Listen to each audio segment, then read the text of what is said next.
نحمدہ ونصلی علی رسولہ الکریم اما بعد اعوذ باللہ من الشیطان الرجیم بسم اللہ الرحمن الرحیم انظر کیف کذبوا علی انفسہم وضل عنہم ما کانوا یفترون۔ دیکھو تو کیسا جھوٹ بولے اپنے اوپر اور کھوئی گئیں ان سے وہ باتیں جو بنایا کرتے تھے۔ آخر آیت میں ارشاد فرمایا انظر کیف کذبوا علی انفسہم۔ اس میں رسول کریم صلی اللہ علیہ وآلہ وسلم کو خطاب ہے کہ آپ صلی اللہ علیہ وسلم دیکھیے کہ ان لوگوں نے اپنی جانوں پر کیسا جھوٹ بولا ہے، اور جو کچھ وہ اللہ پر افترا کیا کرتے تھے آج سب غائب ہو گیا۔ اپنی جانوں پر جھوٹ بولنے سے مراد یہ ہے کہ وبال اس جھوٹ کا انہی کی جانوں پر پڑنے والا ہے، اور افترا سے مراد یہ بھی ہو سکتا ہے کہ دنیا میں ان کو اللہ کا سہیم و شریک ٹھہرانا ایک افترا تھا۔ آج حقیقت سامنے آ کر اس افترا کی قلعی کھل گئی، اور یہ بھی ہو سکتا ہے کہ افترا سے مراد جھوٹی قسم ہے جو محشر میں کھائی تھی، پھر ہاتھوں پیروں اور اعضاء کی گواہی سے وہ جھوٹ کھل گیا۔ اور بعض حضرات مفسرین نے فرمایا کہ افترا سے مراد مشرکین کی وہ تعویلیں ہیں جو اپنے معبودات باطلہ کے بارے میں دنیا میں کیا کرتے تھے۔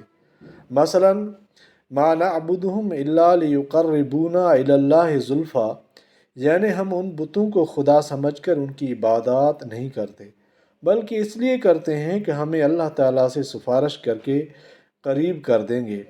محشر میں یہ افترا اس طرح کھل گیا کہ ان کی سب سے بڑی مصیبت کے وقت کسی نے ان کی سفارش کی، نہ ان کے عذاب میں کچھ کمی کا ذریعہ بنے۔ یہاں ایک سوال یہ ہے کہ اس آیت سے تو یہ معلوم ہوتا ہے کہ جس وقت یہ سوال و جواب ہوں گے معبودات باطلہ سب غائب ہوں گے، کوئی سامنے نہ ہوگا۔ اور قرآن مجید کی ایک آیت میں یہ ارشاد فرمایا احشروا الذین ظلموا، یعنی قیامت میں حق تعالیٰ کا حکم یہ ہوگا کہ جمع کر دو ظالموں کو اور ان کے ساتھیوں کو، اور ان کو جن کی یہ لوگ عبادت کیا کرتے تھے۔ اس سے معلوم ہوتا ہے کہ محشر میں معبودات باطلہ بھی حاضر و موجود ہوں گے۔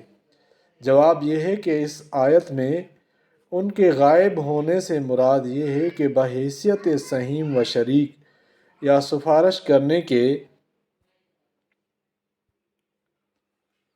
جواب یہ ہے کہ اس آیت میں ان کے غائب ہونے سے مراد یہ ہے کہ بحیثیت سہیم و شریک یا سفارش کرنے کے یہ غائب ہوں گے کہ ان لوگوں کو کوئی نفع نہ پہنچا سکیں گے۔ ویسے حاضر و موجود ہوں گے، اس طرح دونوں آیتوں میں کوئی تعارض نہ رہا۔ اور یہ بھی ہو سکتا ہے کہ ایک وقت میں یہ سب ایک جگہ جمع کر دیے جائیں، پھر متفرق ہو جائیں، اور یہ سوال تفریق کے بعد کیا جائے۔ ان دونوں آیتوں میں یہ بات خصوصیت کے ساتھ یاد رکھنے کی ہے کہ اللہ جل شانہ نے مشرکین کو حشر کے ہولناک میدان میں جو یہ اختیار دیا کہ وہ آزادانہ جو چاہیں کہہ سکیں، یہاں تک کہ جھوٹی قسم کھا کر انہوں نے شرک سے انکار کر دیا، اس میں شاید اس طرف بھی اشارہ ہے کہ جھوٹ بولنے کی عادت ایک ایسی خبیث عادت ہے جو چھوٹتی نہیں، یہاں تک کہ یہ لوگ جو دنیا میں مسلمانوں کے سامنے جھوٹی قسمیں کھا لیا کرتے تھے یہاں بھی باز نہ آئے، اور پوری خلق خدا کے سامنے ان کی رسوائی ہوئی۔ اسی لیے قرآن و حدیث میں جھوٹ بولنے پر شدید وعید اور مذمت فرمائی گئی ہے۔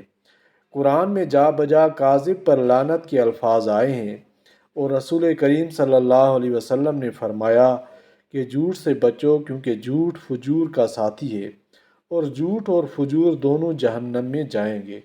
ابن حبان فی صحیحہ۔ اور رسول کریم صلی اللہ علیہ وسلم سے دریافت کیا گیا کہ وہ عمل کیا ہے جس سے آدمی دوزخ میں جائے؟ آپ صلی اللہ علیہ وآلہ وسلم نے فرمایا کہ وہ عمل جھوٹ ہے۔ مسند احمد۔ اور شب معراج میں رسول اللہ صلی اللہ علیہ وسلم نے ایک شخص کو دیکھا کہ اس کی دونوں باچھیں چیر دی جاتی ہیں، وہ پھر درست ہو جاتی ہیں، پھر چیر دی جاتی ہیں۔ اسی طرح یہ عمل اس کے ساتھ قیامت تک ہوتا رہے گا۔ آپ صلی اللہ علیہ وسلم نے جبرائیل امین سے دریافت کیا کہ یہ کون ہے؟ تو انہوں نے فرمایا کہ یہ جھوٹ بولنے والے ہیں۔ اور مسند احمد کی ایک روایت میں ہے کہ رسول کریم صلی اللہ علیہ وآلہ وسلم نے فرمایا کہ آدمی پورا مومن اس وقت تک نہیں ہو سکتا جب تک جھوٹ کو بالکل نہ چھوڑ دے، یہاں تک کہ مزاح و مذاق میں بھی جھوٹ نہ بولے۔